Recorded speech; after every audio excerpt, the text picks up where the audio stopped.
Welcome to the Evolution Partners podcast, where I talk with the world's leading thinkers, planners, and doers who are helping to build great companies in their own way.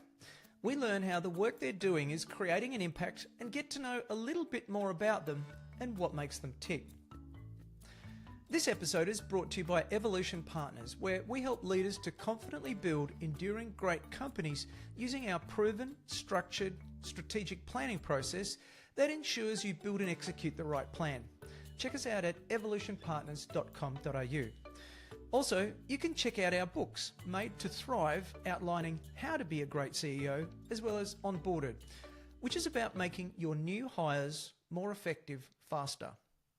Welcome to the Evolution Podcast Summer Series. I'm Brad Giles, and I'm here today with Richard and Andreas, coaches here in Australia and New Zealand, and we're talking about the real challenges and opportunities of building a better business. Welcome, gentlemen. I hope that you're well today. Let's start perhaps with your word or phrase of the day. Well, mine's elastic bands. That's not what I thought that you'd say.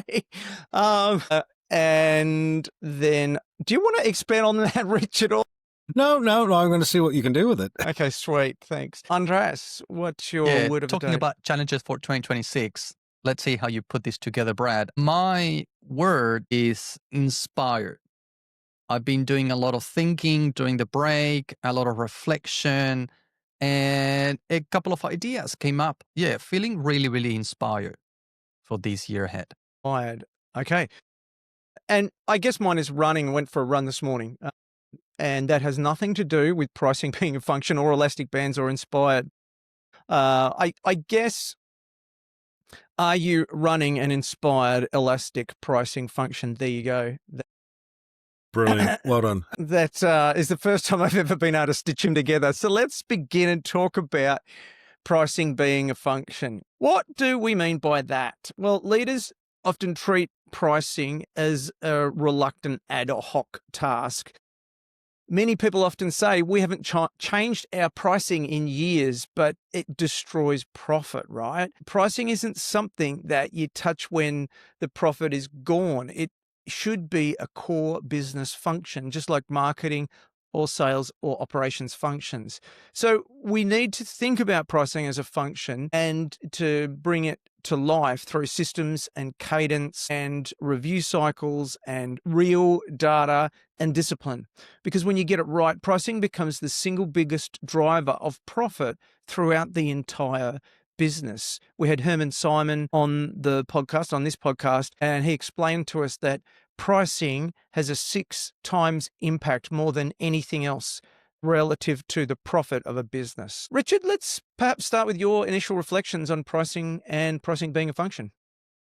Yeah, no, I was looking forward to this conversation because I think, when I first start looking at any business, I always want to look at their P&L and I want to look at it over a period of time. And I want to look at particularly trends in gross margin and gross margin percentage. And what is so clear is that pricing hasn't been a strategic decision or thought process, because you see this almost dead giveaway in the P&L where there's compression. Of course, costs and inputs are changing, but they're just not changing at the same ratio as the pricing. And you can just see it eroding gross margin percentage. So for me, getting pricing right and actually having it as an active conversation is probably one of the most important yet neglected things that many businesses do.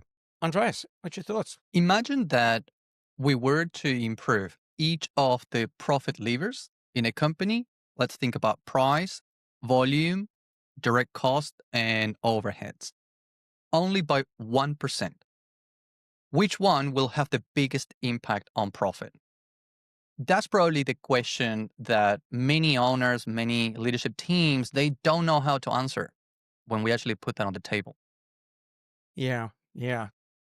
It's an important thing. So before we jump in, let's just step back. Why do we think that owners actually avoid pricing changes? If we know that pricing connects to profit, why do we think that people avoid those changes? They often treat it as just an ad hoc task, something that they only think about when they run out of profit. I think at the end of last year, we saw that in Australia, inflation was running at 3.8%.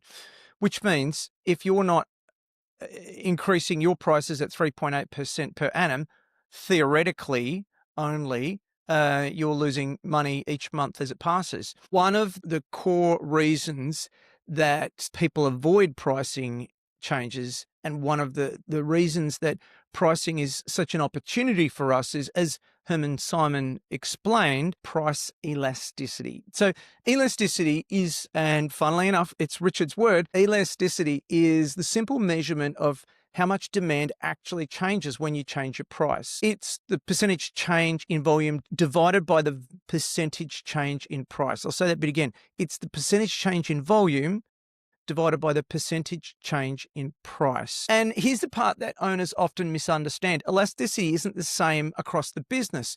One product can be highly elastic. Customers will switch quickly. Another can be almost completely inelastic, and customers barely react at all. Often what we think about in customers when we're working with them and talking about pricing elasticity is, well, if you put your prices up 10%, how many customers do you think you'd lose? What about if you put your prices up 20%? And then when we do the numbers, it's quite often really shocking, the profit that shows up at the bottom, even if they lost 10 or 20 or 30% of their customers. Herman Simon showed us that most companies don't know which products are which, and internal estimates differ by a factor of 10. So we don't really know, and when it is a science and can be served as a function. It matters because a profit sits in the low elasticity parts of the business, where you can raise prices with minimal volume loss, and where displaced pricing gets the biggest impact on your bottom line. Because leaders and salespeople fear losing volume, they avoid pricing decisions altogether.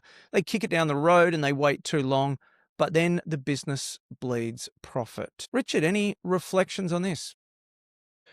Yeah, no, it's such an interesting sort of summary as you walk through that, Brad, because it reminds me of I have a couple of good friends who've run an amazing business centered around a technique called cryotherapy. So this is the use of absolutely freezing temperatures for rehab and preparation. They built a great business that frequented by an increasingly large percentage of elite athletes, and very well-known elite athletes who were also all over their socials. They built this amazing business, perfected it, differentiated it. People traveled inordinate distances to come and just get the session in the coldest place on earth, as they call it. And one of the questions I was asking them, I said, so everything's going well. Like, you've got a beautiful facility, beautiful service, beautiful product. Everything's great. So when was the last time you put up prices? And their reaction was the fear of volume.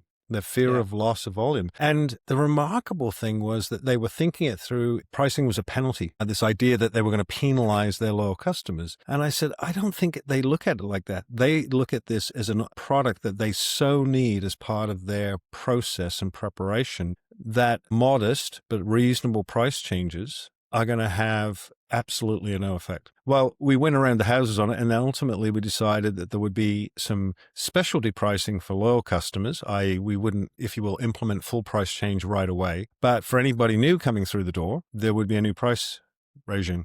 So we didn't have a loyalty tax, which is what I think we've talked about many times before. And as a consequence, the business just had this remarkable upturn in profitability because they lost no one. Zero. There was no volume decrease. In fact, one could argue they started to almost have the heuristics of a luxury good. Like, it was this idea that price actually sent a signal that this was an incredibly valuable product. Now, of course, they've done everything right to differentiate their product and service, but they were so scared of changing the price, but ultimately it had zero impact on their business. Yeah. Nice one. Andreas? What I've seen over and over is that pricing is probably one of these topics that is the most avoided topic in a quarterly or annual sessions as we do with clients. Now, funny enough, probably because, it might feel that fear, that there's some fear baked into that, maybe losing clients, as you said, Richard, or, it's risky, right? Talking about these topics. It's very sensitive, or that's the perception of it. But then here's the thing. When the company has a profit issue, it is the first topic that they want to discuss as those workshops.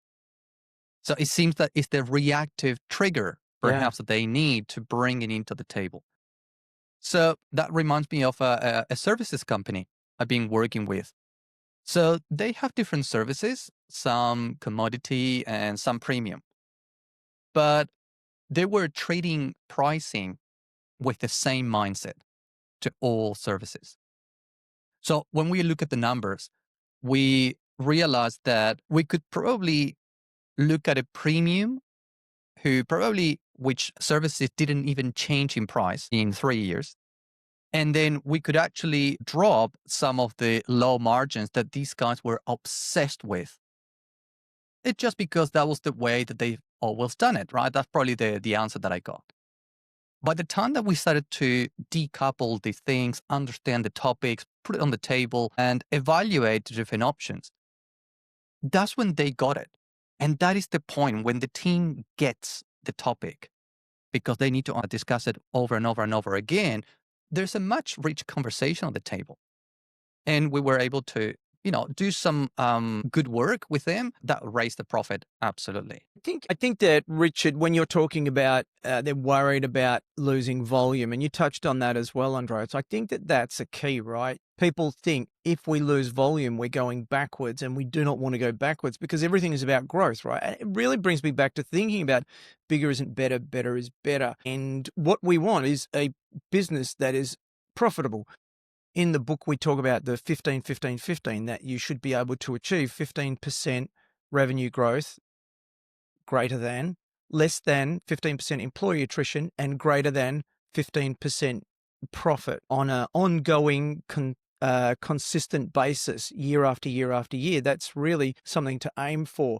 So pricing has a part to play in that we do not want to go backwards, but we need to have the profit function, or the profit operating as a result of an effective pricing function. So what does a pricing function look like? If pricing is the number one driver of profit, what routines or systems, what conversations should be happening every quarter, every month, and every week, do you think?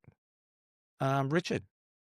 Yeah, I'm going to go slightly tangential to that and say, yes, we could talk about a function. Yes, we could talk about people. And I think we will in just a second. I'll take a slightly different direction. I have a client who has set very specific pricing guidelines for minimum contribution margin and minimum gross margin numbers. And as a consequence, they've sort of institutionalized that there are minimum pricing rules on every single deal. Yeah. Now, what's clever about what they've done there is they also adjust that. So it doesn't become, it's almost like company values. It's just a thing everybody refers to and uses, and it's not open for debate. Yeah. And I think that approach, plus functions and people being actively engaged in it, I think that's also an interesting technique as well. Yeah. Andreas? That brings me back to a service company that I've been working with for probably 5 years now. Something that we've done is to, first of all, we assign this pricing function an owner. And then every quarter, this person will present to the leadership team what is the profit per each of the services that they have. Now, all of the services that they have, they are grouping them into 4 different divisions, and each of the divisions, they have a leader. Also, what we've done is to equip these leaders with what are the leading measures that will impact profit in each of those divisions. And they get to discuss with their teams weekly and monthly. Basically, we've built a no surprises business around the profit and around the pricing. And funny enough, they got to a point where now we are discussing dynamic pricing. That is the depth of understanding that we got to build into that company. So I think probably going back to the dynamic pricing, that is based on demand and it's based on all the data that we have. But before we actually get to that depth of this discussion, we had to build a system right in place, that predictable rhythm, for lack of a better word. So the key leaders in the business actually can contribute to that. I think that it depends on who sets pricing. So if you have a fixed line of products and pricing is set, locked in, established, and there is no price negotiation or price fluctuation, then there's a slightly different take compared to if not. And so, for example, if you are a retailer and you have product on the shelves, the pricing is set and it needs to be regularly evaluated as part of a cadence.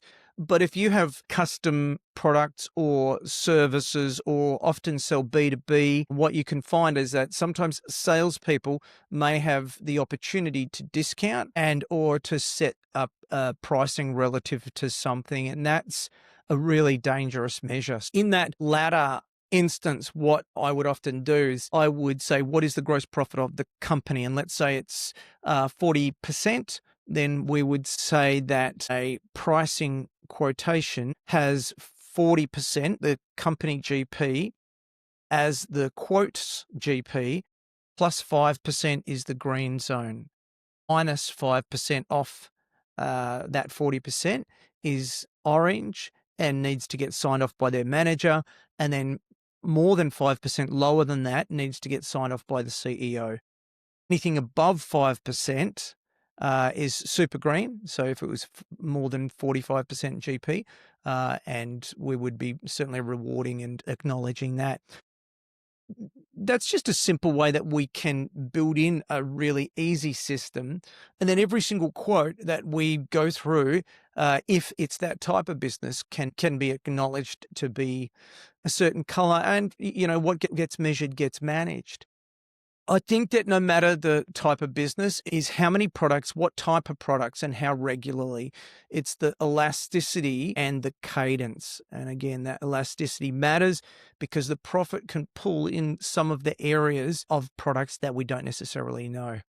So we've all seen the moment where a business moves from random pricing to being disciplined and structured, and frankly, it can be remarkable. What do we think happens when teams finally start to treat pricing as a real function? Rich, what do you think? I think they start with a different equation on how they manage deals. And that is something I've always said to people, which is I like to think of pricing starting with an equation that is value is equal to the price divided, or the impact divided by the price you charge. Meaning, if you start with that as a mentality and you've got this active pricing, you've got guardrails, people then start to move the conversation away from what's the minimum we can get away with pricing to what is the reasonable amount we should charge given the impact that we'll create. And I think it's that mindset change. When people get pricing right, you get deal teams starting to think about that equation, which is value first, and also quantification of the impact that the product or service has before they jump to price as the only lever available to them. And I think that's when really, really clever companies start to be smart about their pricing strategy. They may still have minimum guardrails, but the team starts to think more in terms of how should we price this based upon what we're delivering, rather than necessarily, I just have to have a price plus a number. But I think you kind of need both, but hopefully you get to the point where a team starts to see pricing as such a dynamic lever for them. Yeah. And that's the point, a dynamic lever. And it's always dynamic. There's always things, depending on the quantity of SKUs, there's always things that you can do. Andreas? Yeah, I love what you said, Richard, because that is similar to a work that we've done with a consulting business here in WA. And we put the pricing topic on the table. We started to discuss, think about cost up or bottom up. Some people will call it like that, where we said, okay, what is the cost of us doing a custom work? How many hours of our consultants? Let's put a price per hour plus a markup, and that's going to be it. Now, very quickly, we got to a point of limit where eventually we said there's no way we can charge way more than this level of pricing per hour because people just won't take it. The market even won't take it. The further we discussed about pricing, it got us to a point to change mindset. And we went from hours-based to outcome-based pricing. And that completely created a different idea of pricing, a different model of pricing. So by the time that they got to the outcome-based pricing, as you said, Richard, that was how much value are we really adding to our customers, and what is their willingness to pay, for lack of a better word. So we started to think about value more and more and more and more. And of course, you start with a trial of a certain group of clients and you test that. And funny enough, it worked. And we didn't lose any of those customers in the trial. So we started to roll that out to a point now where almost 90% of their business is outcome-based pricing. And it's just a remarkable change. And it's the mindset shift first of the leadership team that probably is blocking those hidden profits, as Herman Simon would say. I guess it makes me think about, when should you employ a full-time person to work on pricing? Probably not today, but you shouldn't, if it's a real function, you shouldn't necessarily rule it out. Or maybe a part-time person, or maybe an AI agent or something, or maybe a person who's working on it 1 day a month or 2 days a month. It depends on, every business is different. It does make me think about a manufacturer that we worked with, and they probably $50 million business, and they had a lot of different SKUs, different types of products. And we did a pricing campaign, or we worked on pricing over a quarter, and it was so effective that they realized that they were able to appoint someone full-time onto pricing, and they got the labor efficiency ratio out of that person, which was they got 5 times the gross profit out of that person's salary. That substantiated that, which made it a worthwhile investment. But it continued to optimize their pricing function over time. And it meant that they were always looking at supplier input costs. They were always looking at inflation. They were always endeavoring to understand that, because the profit is pooling. And I think that for that company, it had a pretty remarkable impact in the subsequent quarters. I think it added like 5 or 6% onto their profit results. But it really does raise the point of AI. I mean, what do you two think? Do you think that AI can be used in this context to help build a simple and minimal pricing function? Any thoughts on that? Well, I would say something is better than nothing. And we could start with AI, and many people probably listening to this will say, well, what about the training? What about the data? Well, there are ways around that. Definitely the training is necessary, but it's important to start with something. And from the AI, we will probably get some value out of that. And once we think that is okay, these are the returns that we will get. And as you said, Brad, what is the expected return? Even if we were to bring something stronger than just an agent, that's when we actually go into the next level.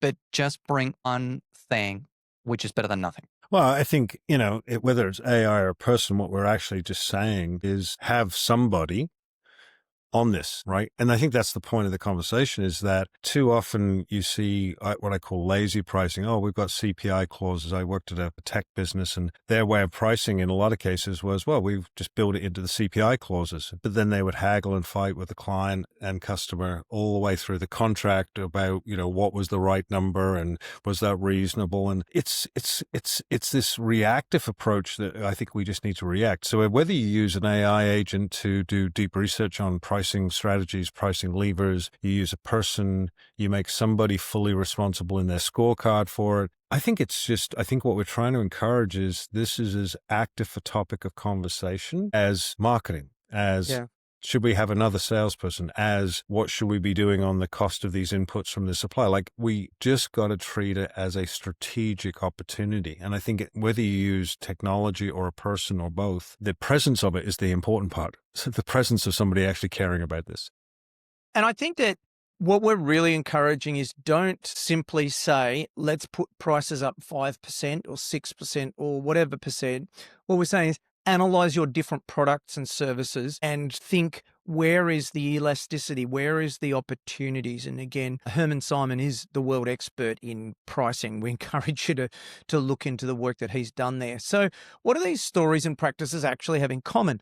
When owners are shifting from ad hoc pricing to a real pricing cadence, we get a change. We get this function coming to life, and we stop guessing about how customers will react, and we can come to understand elasticity and where it's low, where the elasticity is low. And elasticity is good because that's where pricing changes have little impact on volume. So we want to be always working to optimize that.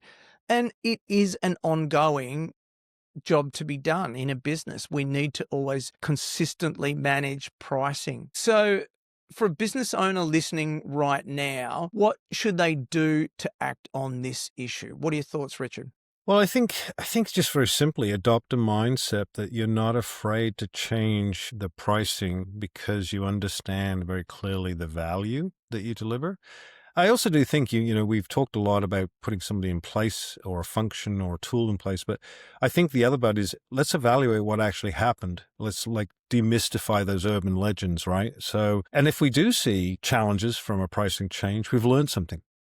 Right. Okay. So it's not as elastic as we thought or inelastic as we thought. That just means we have to have a better conversation. So yeah, for me, it's about pricing is a mindset where you're charging for the value. And if you're really good at something, right, you should not be afraid to charge for that and then analyze it and validate your hypotheses, and keep trying. I mean, this is not an exact science, but it's a bit of art as well.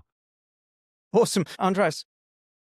Yeah, my one would be add pricing to the meeting agenda.